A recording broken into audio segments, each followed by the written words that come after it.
SPS is back, and I'm very excited to bring you this episode featuring Erin Sataloff. It's a story of service, resilience, and finding passion and purpose. I'm Josh Walker, and this is SoCal Pickeball Stories.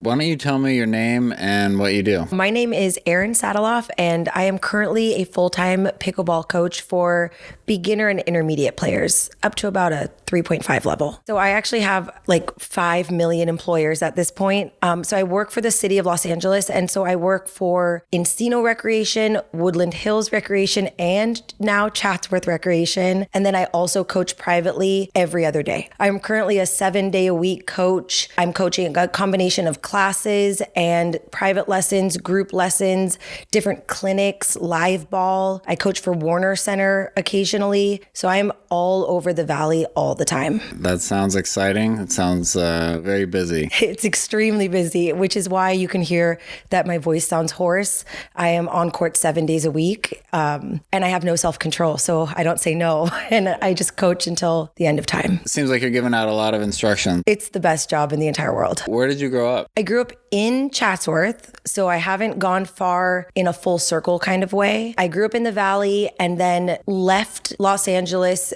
basically from the time I was 20 until the time I was 30, maybe 32. So I was gone for a long time as well. Wow, so born and raised in the Valley. Oh yeah, all the way. I went to Chaminade, which is a private Catholic school in the Valley, and I've been here my whole life. My parents grew up in the Valley. My grandparents grew up in the Valley, so we're longtime Valley people for sure. That's great. What year did you graduate Chaminade? Well, that's a really complicated question. I graduated in 2002, but I would have been class of 2003, but I skipped my senior year. I was an angsty teen. You could call it that. I've always been really passionate about equality, especially when it comes to sexual orientation and identity. And I was at a Catholic high school where I would not say tolerance was the number one word that we used there. Okay. So I had some major attitude when it came to high school time and decided to leave after my junior year. So I did officially graduate, but I did not attend the senior year part. I see. After high school then, what happened? What took you away from LA?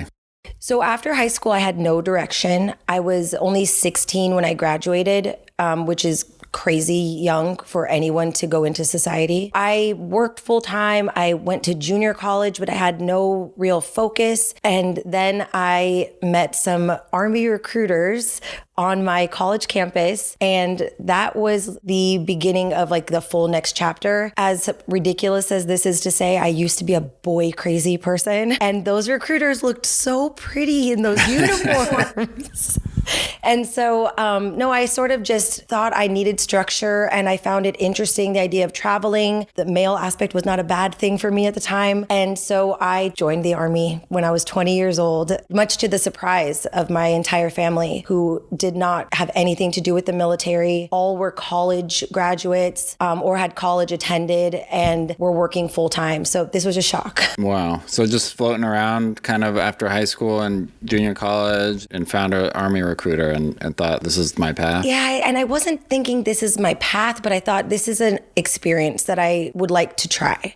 So I joined the Army, and I was in for about 5.5 years as an Arabic translator. Oh, okay. And how did that come about? So when you join the military, you have to do a bunch of different batteries, basically, that indicate your aptitudes and your strengths and what you might be good at for jobs and different things that you might be eligible for. And I tested really, really high on the entrance exam, which is considered, it's the aptitude battery. Once you test on that particular exam, it opens up all the opportunities for jobs that you now qualify for based on your score. One of my best friends in high school is from Lebanon and spoke Arabic. And so I knew I wanted to try to go into languages, and I scored very well on the language exam as well. And they just happened to assign me Arabic as my focus of study. Did you speak Arabic? I did not. It was all based on aptitude and all the exam results. So they thought you'd be good at it. Yes. And you just happened to have a friend that spoke Arabic. Yes, It was a really insane coincidence. And it was exactly what I really wanted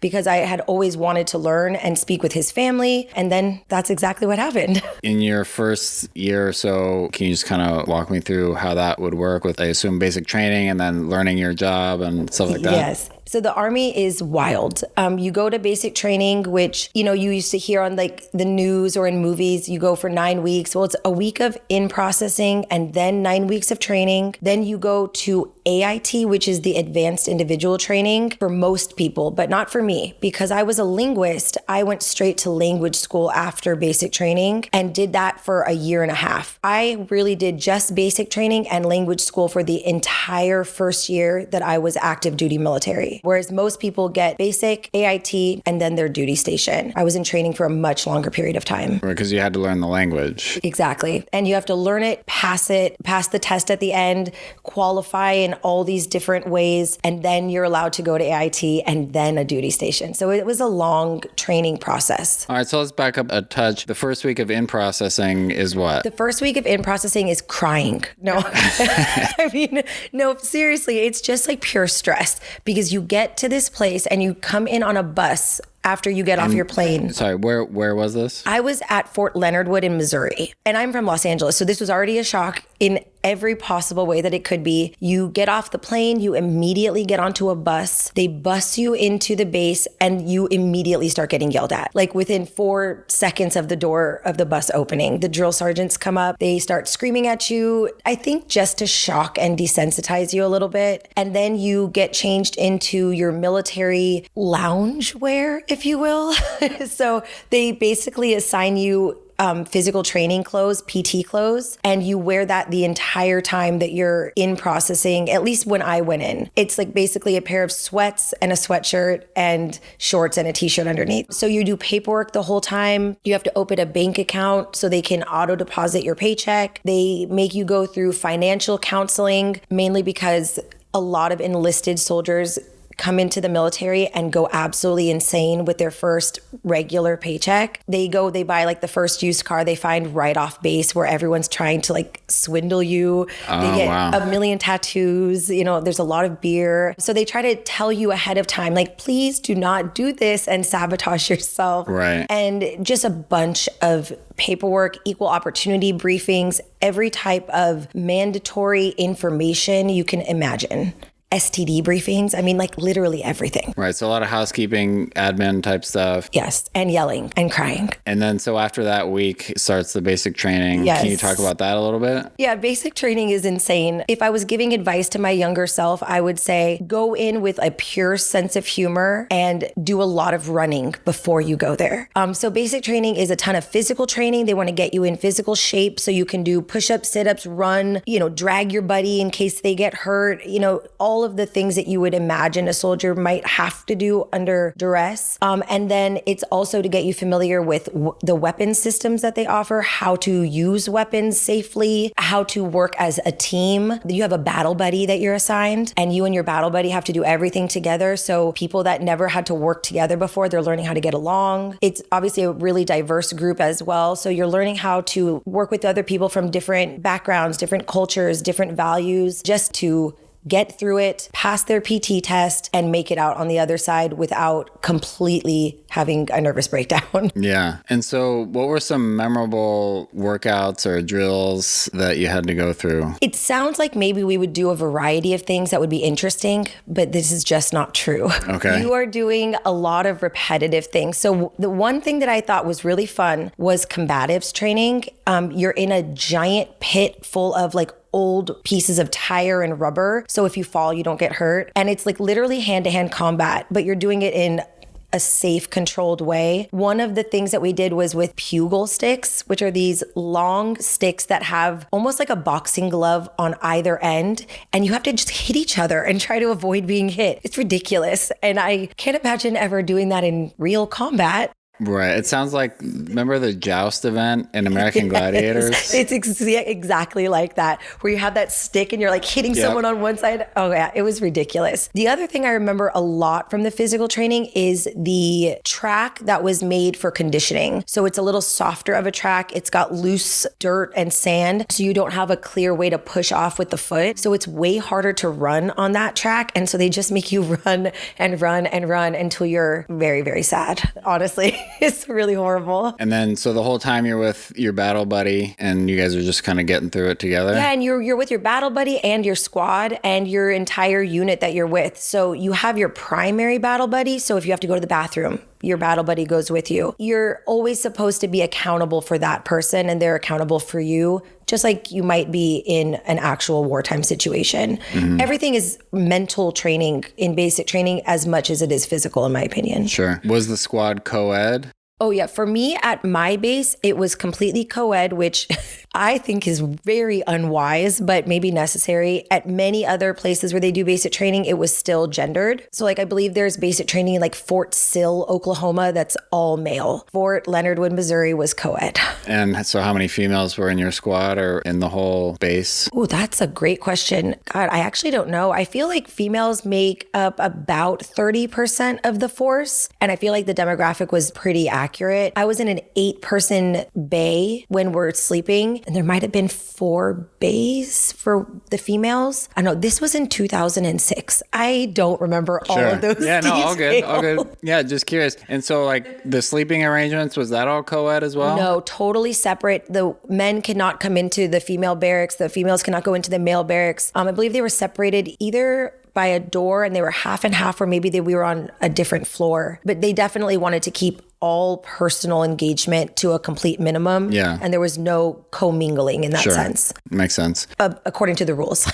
Right. And so why do you think that it was a mistake, or do you think it's better to be gendered? It's not that I think it's better to be gendered. It was just that the amount of drama that came out of having both male and female in this high stress training situation was outrageous. A lot of people got in trouble for meeting up privately when they should not have been. You're really there to focus on how to be efficient with your body, how to understand, like I said, those weapon systems and know what to do in the worst case scenario of war breaking out at home. So I really just felt that it was distracting more than anything.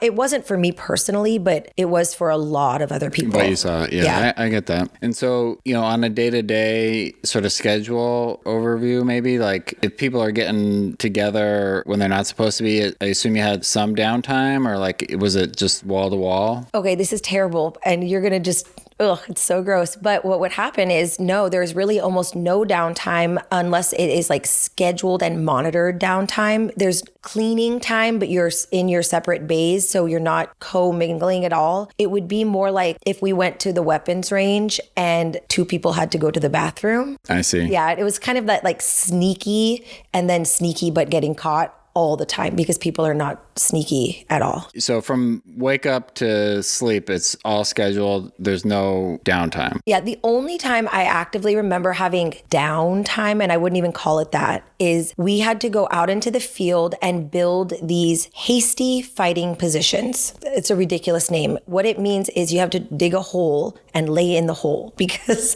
that's what they wanted us to do. So we built these fighting positions, and then the drill sergeant said, okay, now you guys have to monitor your fighting positions until we tell you not to. And it was like 4 hours of doing nothing but sitting in our holes. And the only reason I remember this so distinctly is because I was attacked by the biggest spider I've ever seen literally in my entire life. Like in the woods in Missouri, things exist that I just didn't think should exist. And this thing was what I thought was a tarantula, but I was told later was a wolf spider. And it literally came up at me while I was laying in my hole and reared up on its little hind legs. And I'm telling you, my life flashed before my eyes. I could see its little fangs. I could see its legs moving. And I panicked and I froze, and I was rescued by my battle buddy and her e-tool, which is like a metal shovel. Nice. And she she saved me from what was certain death, I'm sure of it. It was really scary. Wow. That sounds like something you don't really forget. No, I'll never forget that spider. You've mentioned it a couple of times, but what's the difference between a bay and a barracks? So a bay is where there are multiple people in one room sleeping. And in this case, there were 8 of us, 8 women. And a barracks, usually you have either your own room or you have your room with a roommate, and it's not multiple people. So it's a training barracks, but with giant group bays, because when you're doing training in the military, it's mass punishment as well. So if you win together, you do. And if you lose together, you do. At the site in Missouri, were there multiple cohorts going through basic training together? Yes, there were, but you're not really exposed to the outside sort of base world as well. Basic training is done in kind of a very specific zone. And I believe there must have been at least 2 other cohorts going, but you stay with your particular unit. And so at the end, you mentioned there's like a physical exam. How's that? So it's a PT test, a physical training test. In the military, you have to take them periodically. You have to take one at the beginning of basic training. You have to take one and pass it at the end of basic training. And then you need to take a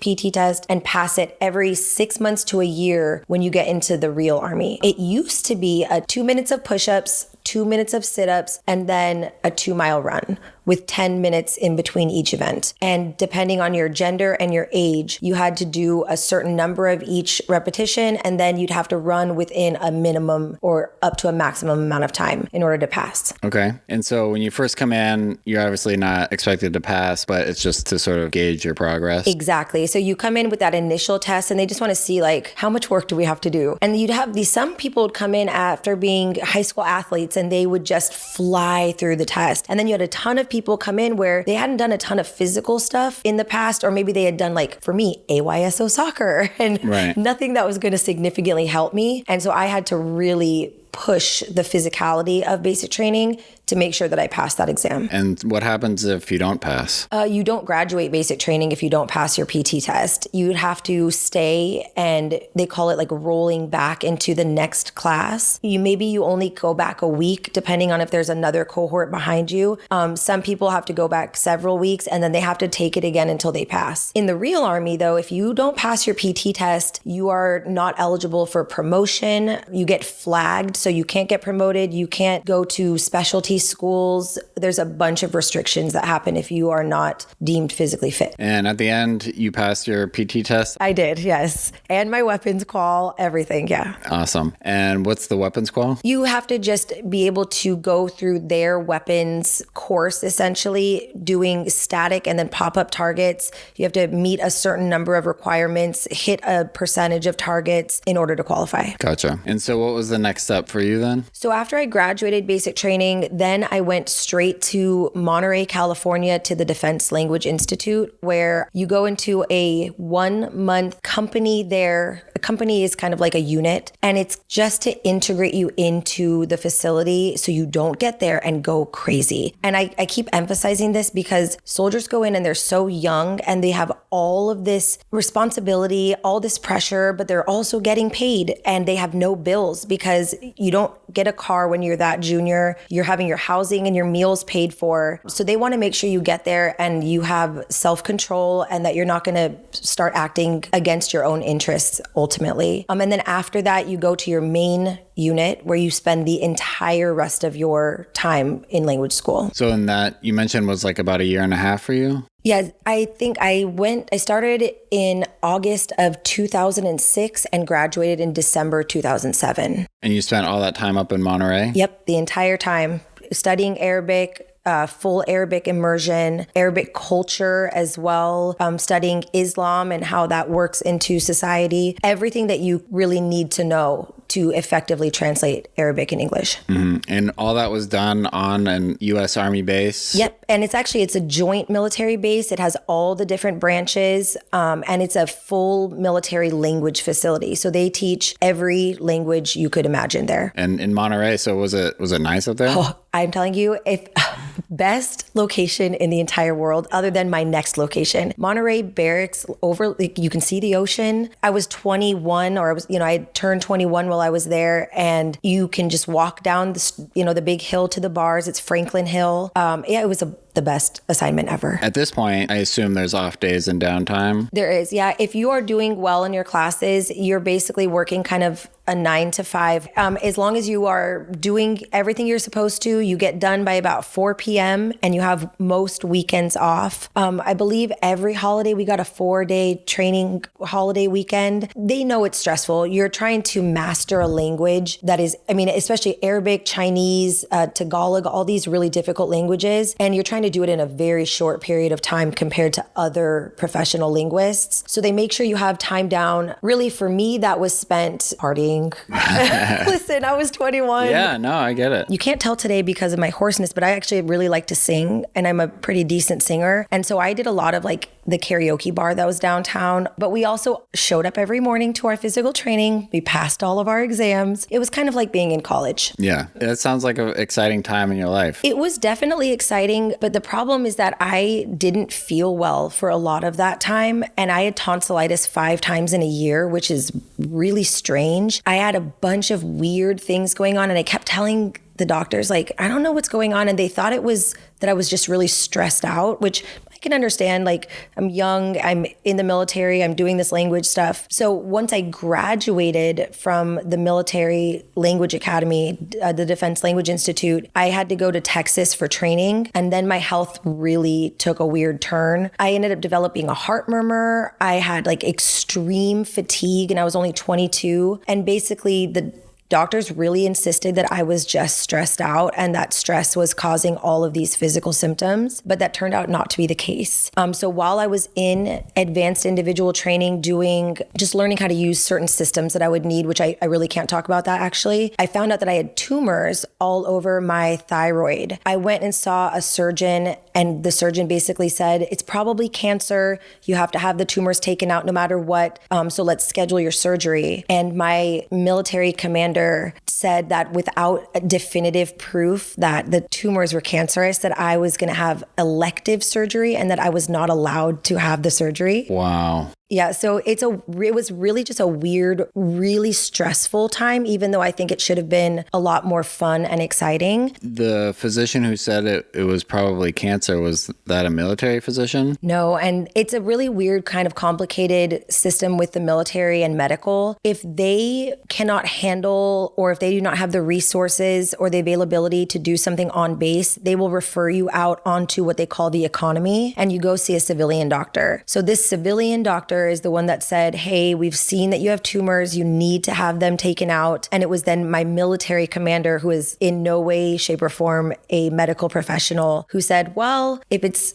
not cancer in advance, it's going to be an elective procedure. And so, no, you may not. Wow. So they referred you to the doctor, but didn't even honor the orders. Exactly. So I had to then, at 22, active duty, trying to just learn everything I can, super stressed out, fight against my commander as like a very junior enlisted person just to have treatment. Ultimately, at every military base, or at least at every Army base, there's the Inspector General, which is kind of like your internal affairs. So they started an investigation based on my complaint, but they said this is a life or death type of situation. So you need to go to your congressman. And I was in Texas doing training, had to call my congressman here in LA, who is still the Congressman Brad Sherman. Yeah, sure. Yeah. And his team had to intervene on my behalf and call the commandant for the entire training base, who then had to talk to my commander, who was eventually relieved of his command due to poor judgment. Wow. Yep. And I ended up getting the surgery. It was cancer. It was insane to think that if I hadn't kind of had the personality to fight for my treatment, that I probably would truly not be here. That says a lot about you. I mean, to advocate for yourself like that against the Army, 22 years old, good for you. Thank you. I appreciate that. But I just look back and I think of how many other young females in the military did not have the ability because they were intimidated or because they felt that the rank structure prohibited them from doing so and then had some consequences. That pisses me off. Yeah. Wow.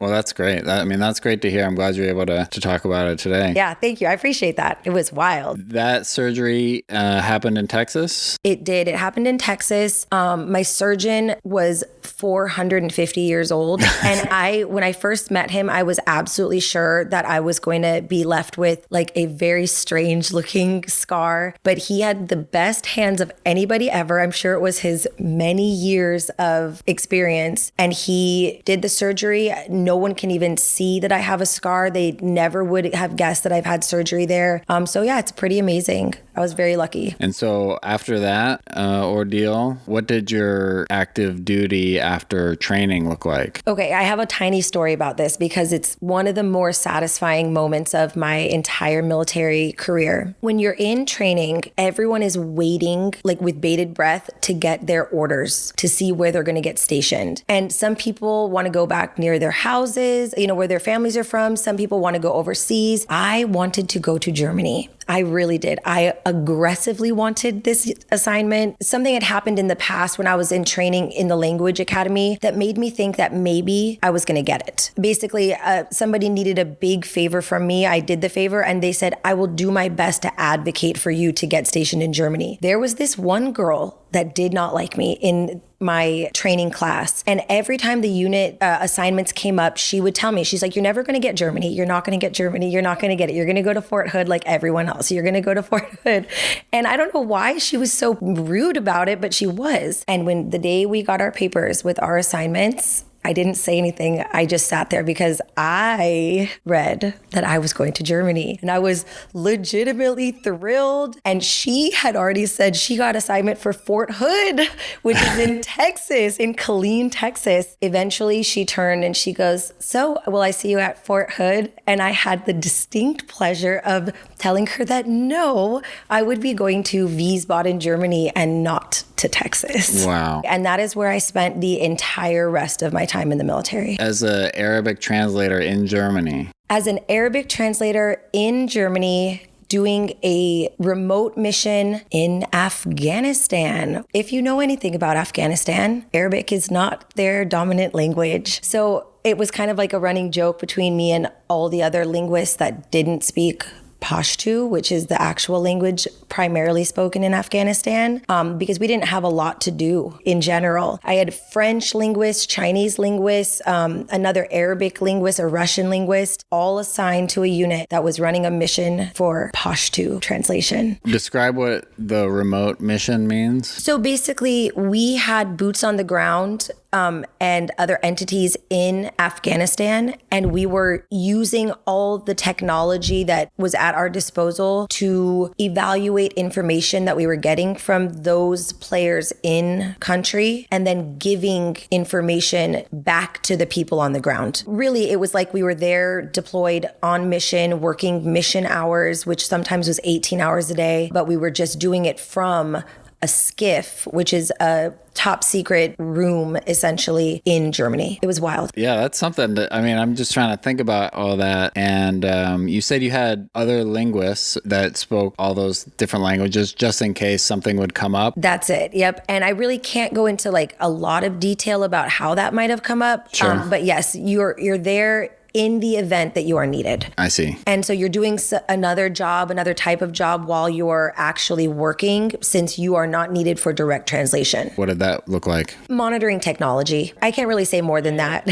Thanks. Okay. So that was like day to day for how many years in Germany? I was in Germany for just under 3 full years. I got there in October of 2008 and left in late July, early August 2011. And so you would go into your skiff and did you live there or you lived offsite and you came in like to an office essentially? For the first year or so, this is so great. The military is hysterical if you can get past all the craziness. For the first year, we had to drive about 45 minutes from our actual base to a separate top secret facility that had all this technology. Okay. And that was cool. You had to drive about 45 minutes through like the German countryside. One time I saw a badger crossing the road. Like it was interesting. Yeah. It also snowed out in that facility, but not in the city where we were, generally speaking. So there were many times where it was just a very silly situation. You're out there in these buildings that were really meant to be temporary, and they've been there for like 40 years. It's not super warm and inviting and comfortable, but it's kind of silly, and you're all in it together. And so there's a lot of camaraderie in that sense. There weren't any restaurants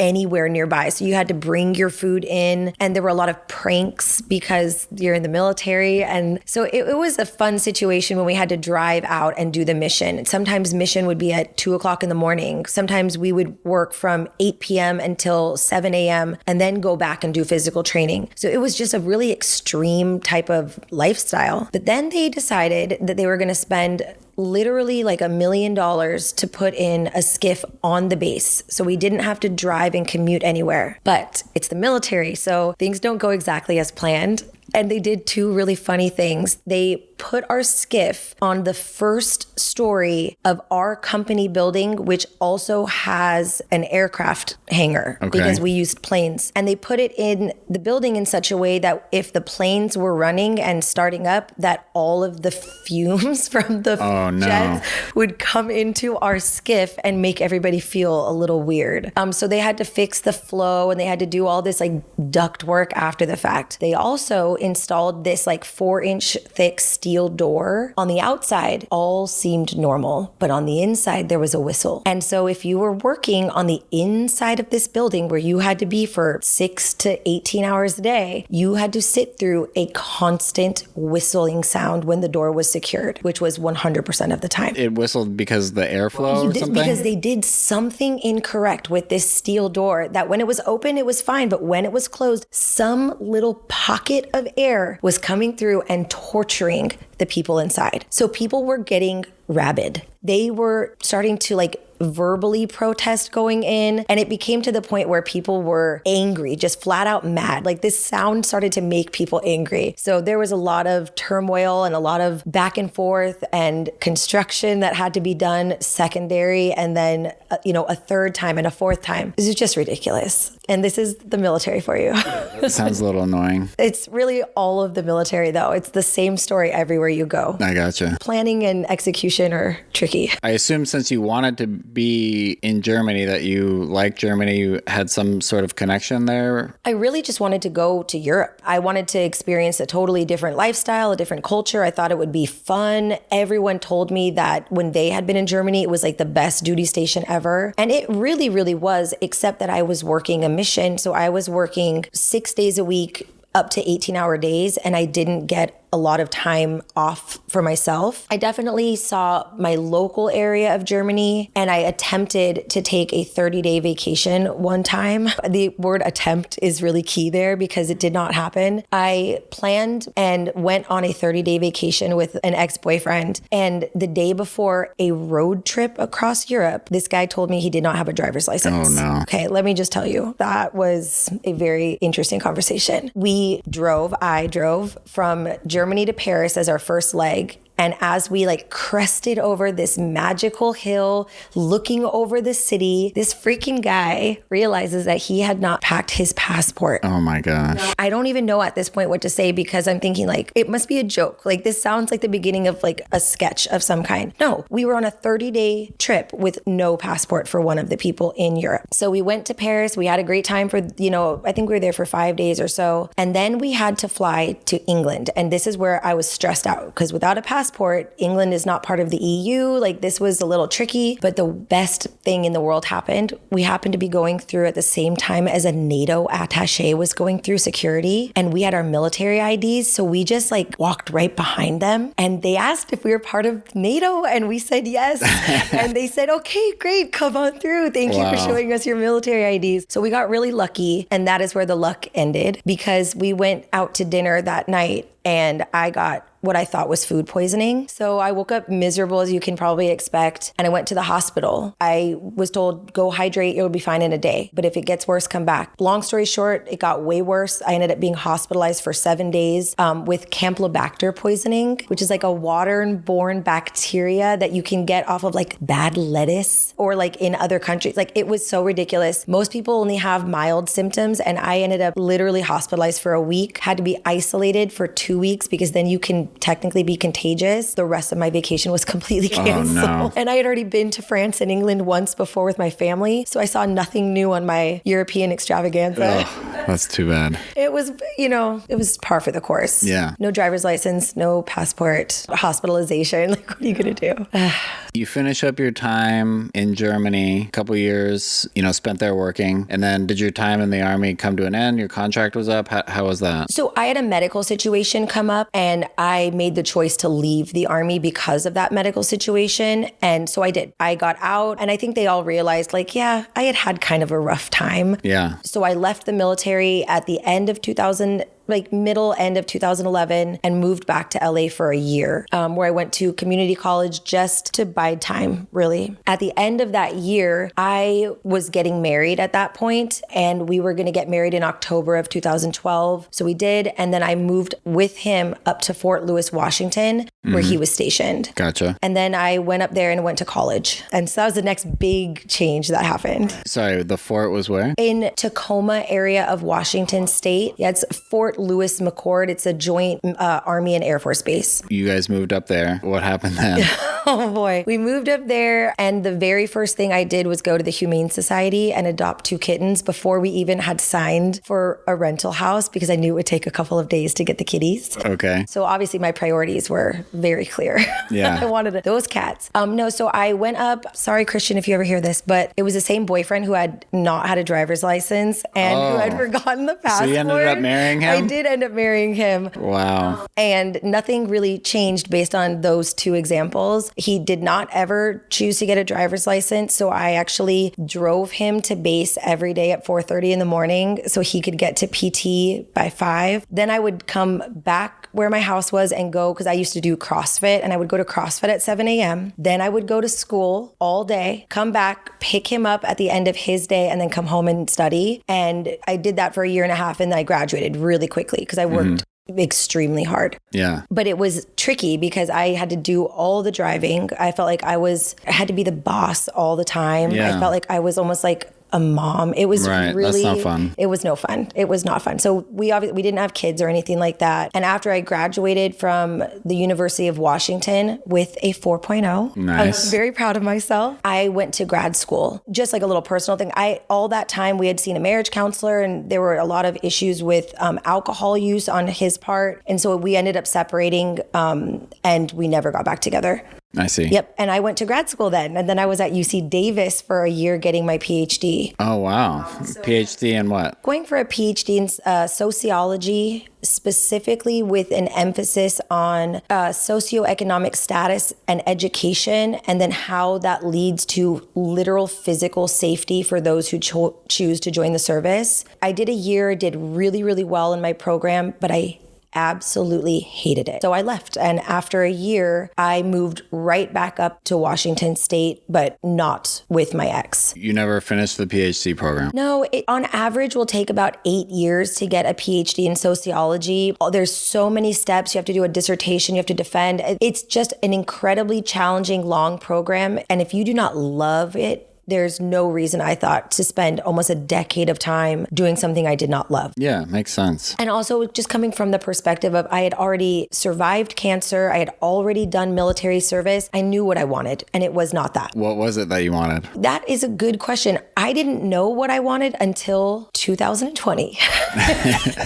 which is ridiculous. And so after grad school, I went back up to Washington. I worked full time. I worked in a middle school in the office. I just didn't have direction. I didn't know what I wanted. I had this crazy resume and nothing I was really that passionate about doing. Eventually, I worked and I had gotten into a car accident and all sorts of weird things occurred. So I quit my job and I thought this wasn't making me happy anyways. By then I had done all the paperwork and I actually ended up being service disabled through the VA at 100%, which is really unique in a way. It's really rare for someone as young as I am with only about 5.5 years in service to come away with that level of disability from their service. And so when that was granted to me, I decided to sort of just try to live my best life for a year or so. What year was that? I got that in 2018. Broadly, you don't have to be too specific, but what does that mean? Whenever you are in the military, any injury or let's say trauma that is caused to you while you are active duty because of your service, you can file paperwork later to say, hey, this is what happened. This is how I'm paying for it long term. So will the Army, or it's actually the Department of Defense, specifically Veterans Affairs, will you guys acknowledge that you caused this and compensate me for it? Having been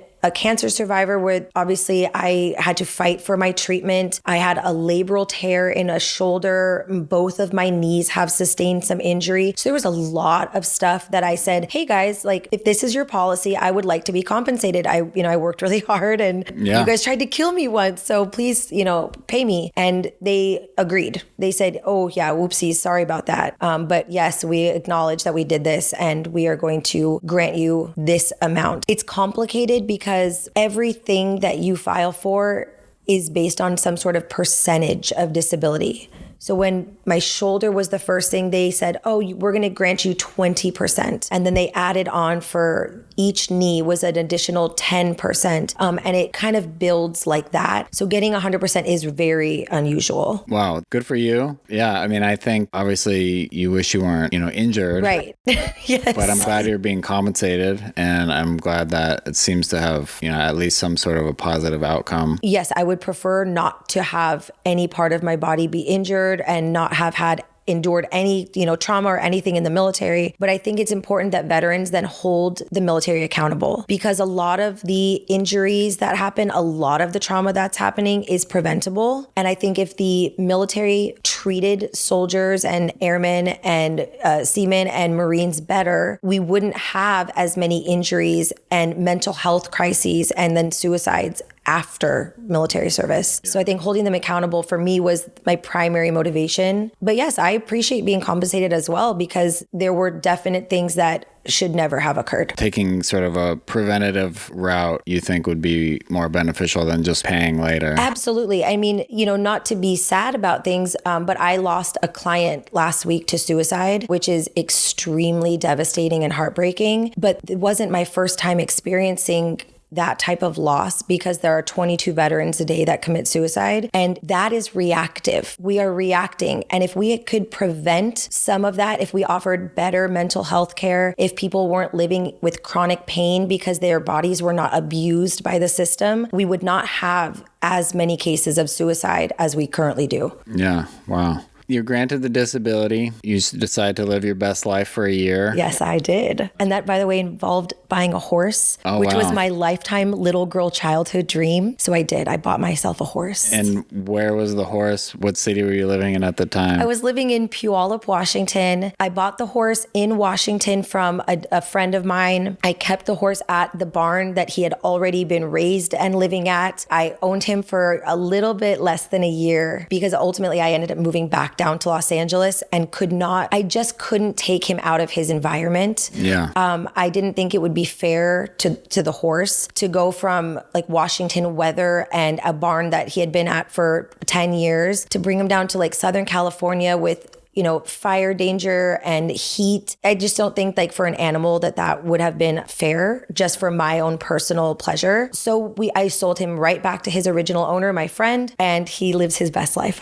Cool. You eventually moved back to LA? I did. I wasn't dating anyone up in Washington anymore, and I wasn't going to school because I had done all my school that I had intended to do at that time, and I had quit my job, and I missed my family. I wanted to come home originally just for a few months, just to be, October's my mom's birthday, November's my birthday and my brother's, then Thanksgiving, Christmas, and January. I thought, okay, I'll come home for like the winter, a winter in LA. No, I'm joking. I'm not that type of person. Ultimately, I got down here in October of 2019, and in January of 2020, while I was in the process of buying a house in Washington, no travel was allowed because of COVID. It hit and everything shut down in Washington first. So I pulled my offer from the house. I stopped the process. I wasn't going to be able to travel back up there at any reasonable amount of time. I had left all my stuff in storage in Washington with the intent of literally just being down here for 6 months and going back. So all of my personal belongings, all of my household furniture is still there. To this day? To this day. I'm supposed to go get it sometime like in April or May. But I got down here, stayed with my mom for a few months thinking, oh, I'm just going to hang out with the family. And then I got trapped. And then LA housing prices did something very fun. Not fun for me, but fun for very, very rich people. They went like double or triple what they had previously been for a little while. Yeah. So there was no housing opportunities. I couldn't go back to Washington. So I have literally been staying in my childhood room since then. Wow. It is hilarious, but it is...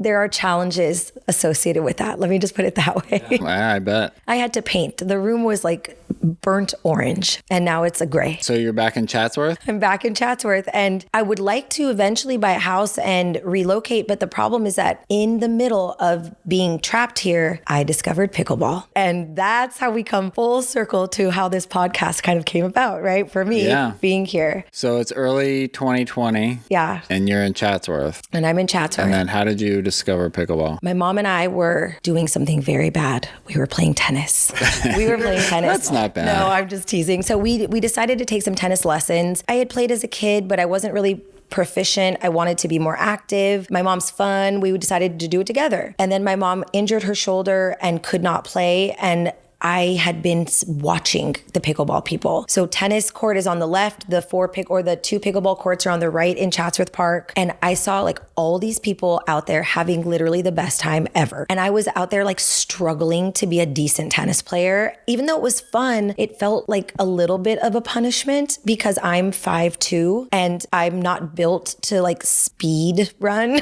Sure. I can do short bursts of energy, but like tennis court is really big. No, it just wasn't my forte. I don't hit as hard as, other tall people.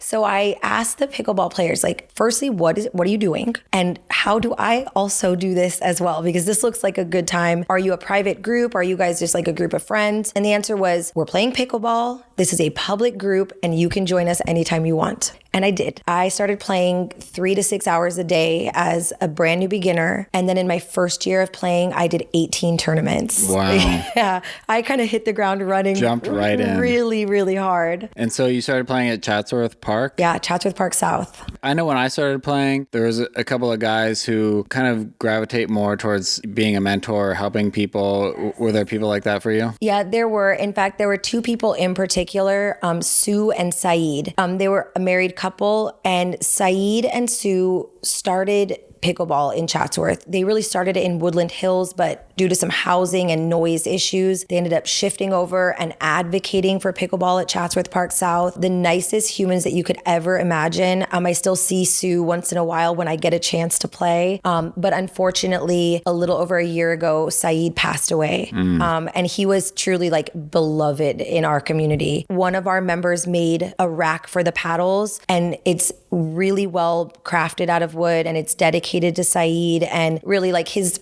kind of presence lives on through Sue, but also just through the fact that he was like that founding member, the nicest guy, always had a smile for you. Like just couldn't imagine a better person to welcome me into the game. And that's the paddle rack at Chatsworth Park now? It is. It's this really gorgeous, like beautiful handcrafted wood paddle rack. Yeah. Wow. That's pretty special. It's super special. One of our members named Gary made it, and it's amazing. Yeah. That's awesome. You jump right into pickleball. You start playing, you get the bug, get addicted, start playing tournaments. Take me through 2020. 2020 was really just rec play. No tournaments were allowed at all until the beginning of 2021. But I only found it in I only found pickleball in about September of 2020. Oh, okay. So I played September, October, November, December, and then went wild. And I did my first round robin and I medaled, it was like a 3.0 round robin out at Pickeball. I think it was out in Pasadena. I was literally hooked after that. I did 7 more tournaments really quickly. And then in the month of June, there were 5 weekends, it was weird. Like the first weekend was a half weekend in June. And then the last one was like the last day of June and then the beginning of July. I ended up doing 6 tournaments back to back between the whole month of June and the first week of July. In 2021? In 2021. I spent like a ridiculous amount of money. It was so stupid. But I regret nothing. It was so fun. I did well. Like I medaled a ton. I used to do singles, doubles, and mixed doubles. Eventually gave up singles just because my knees are so cranky about it. I did it all. I medaled in everything at a 3.0 level and I did really well. And then someone asked me if I would help them, give them some pointers. And we met up and I did that. Then I had another person call me and say, hey, your personality seems really fun. Would you consider coaching some beginners? I was really intimidated by this because I hadn't really coached anything in the past, like middle school volleyball. We'll not get into that. Just imagine I'm 5'2" and did not play volleyball in the past, just so you know. So that was kind of an adventure. But so I really wasn't sure if I was going to want to coach, if I was going to be a good coach. I went and got certified through the PPR and I got certified as a coach. I passed the test like super high, but obviously I was only a 3.3 player at the time. And I started coaching and I coached privately at first. And then someone else reached out and said, hey, I know that Braemar Country Club is looking for a coach.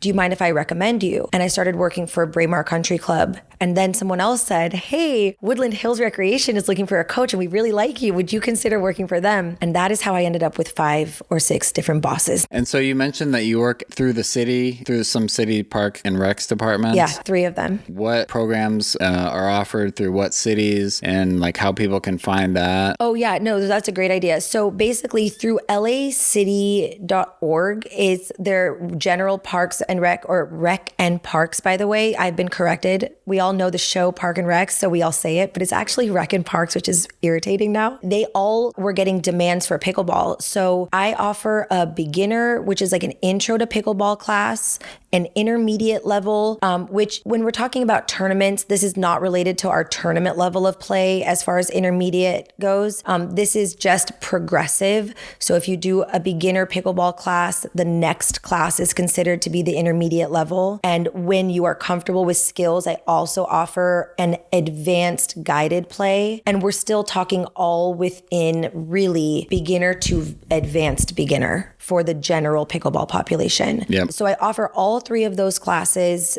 at all 3 locations, Chatsworth, Woodland Hills, and Encino. I offer classes 3 days a week currently, both in the morning and in the evening. And the reason I do that is because I really want to accommodate everybody that wants to learn. My big thing is that I want to make myself available and affordable for people because I'm more interested in the joy of the game rather than in the money of coaching. My best friend's a lawyer and he keeps telling me, you need to raise your prices. And I keep saying like, no, I'm not going to, because I want like the elementary school teacher to be able to take a lesson if they want.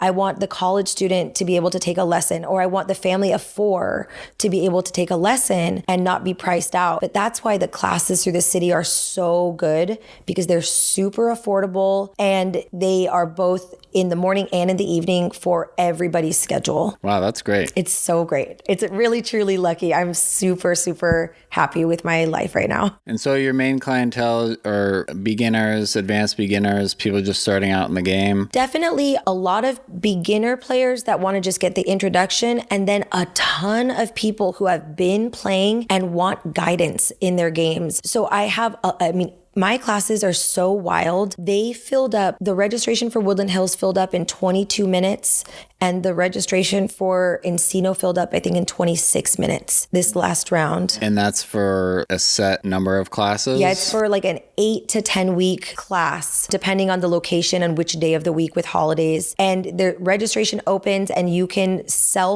register. So people have to self-evaluate their level, which can be really interesting. Sometimes people think that they're beginner, but you're like, whoa, you are definitely on the intermediate side of things. And sometimes you get intermediate players that probably should have started or repeated beginner class again. So it's really interesting. Almost everyone, I would say probably about 85% are over the age of 50, just based on scheduling demographics, where I particularly work. But I also have like a handful of like much younger clients that want to do tournaments, that want to train and learn more advanced elements. I'm a really different coach than other coaches that I've watched because I try to do mechanics as far as like shot construction, but then I also have them planning their approach and thinking about strategy and evaluating opponents. So I try to bring the full game to every client as much as I can. Yeah, that's great. I love the sport, as you can probably tell. Yeah. And so it sounds like you didn't really have an intention of becoming a pickleball coach, even though you got addicted to pickleball, playing tournaments,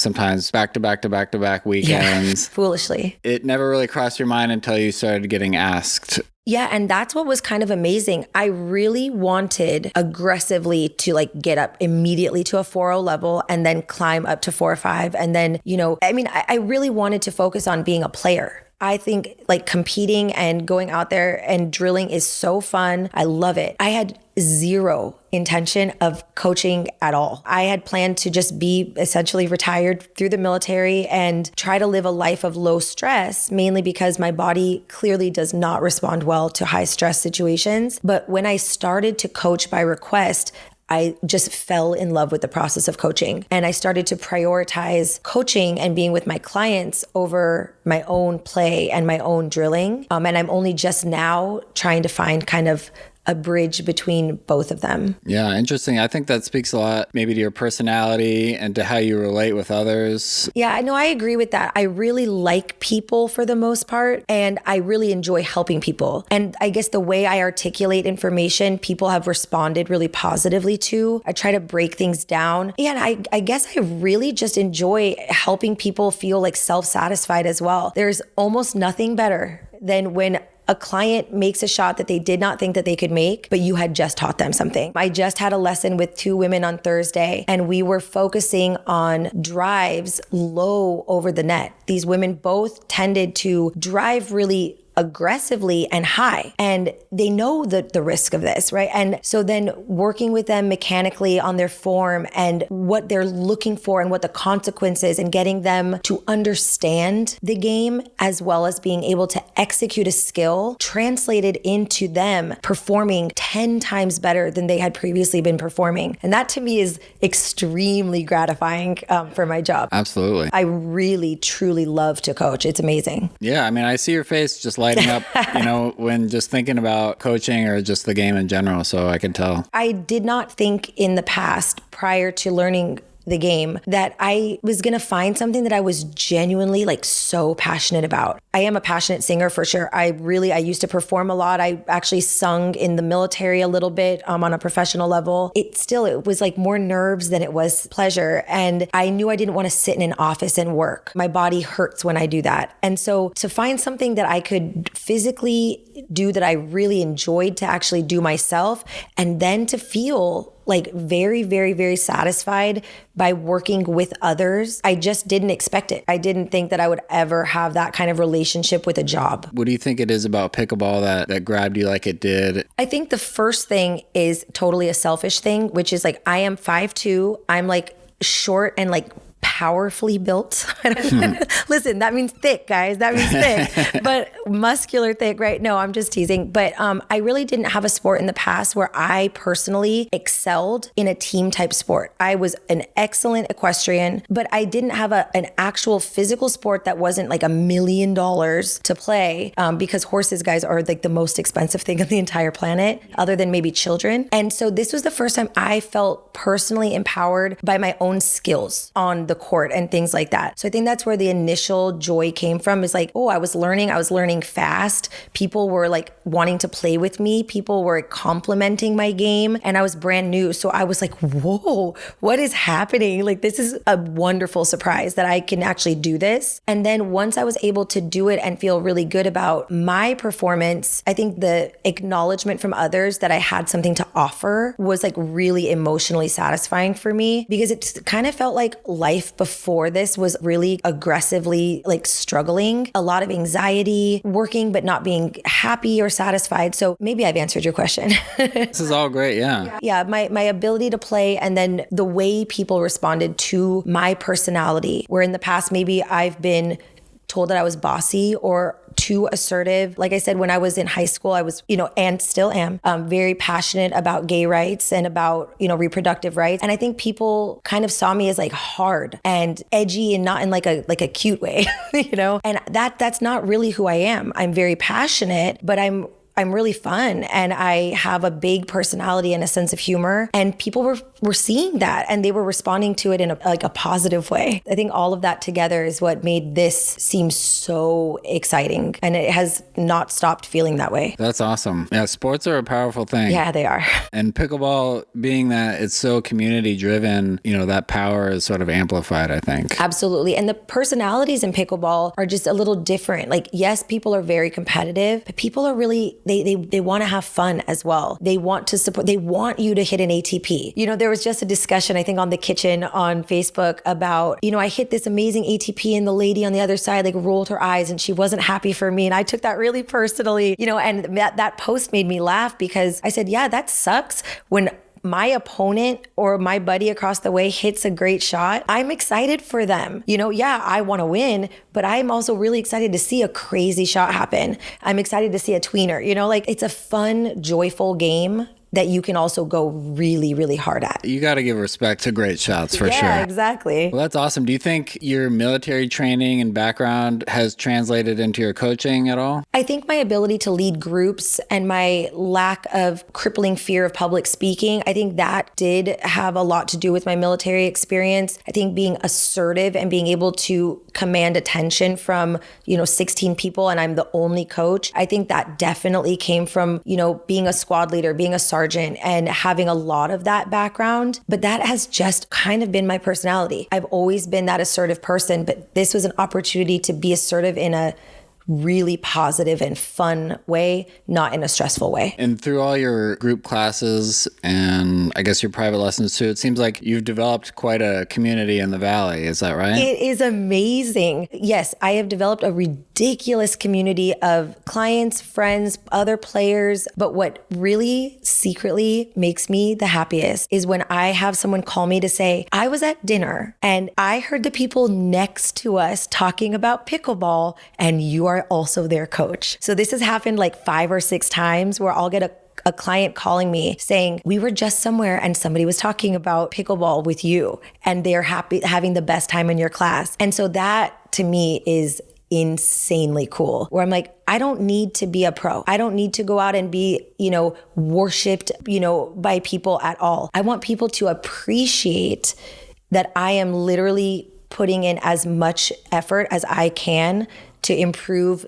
them and to improve their game and to make them have a really good time on the court. So it's really cool. This game is so new, and there's some new opportunities coming up, in the professional space and the amateur space. But, as those of us who are really passionate about the sport are able to find our niche, because there's so few pros in the grand scheme of things, and, even fewer that are actually making real money. Yeah. For the majority of us, it's going to be something like developing a community and coaching, or me with this podcast, trying to tell some of the untold stories, in Southern California. Yeah, I won't lie. It has been the best, most life-changing, unexpected situation I could have possibly imagined. I'm here living in my childhood room and I'm not upset about it. Like, yes, I want a house, but I mean, it's one of those things where my life is so much more valued by me now that I have established these relationships and I have this outlet of energy and I have all these people that I care about and care about me. And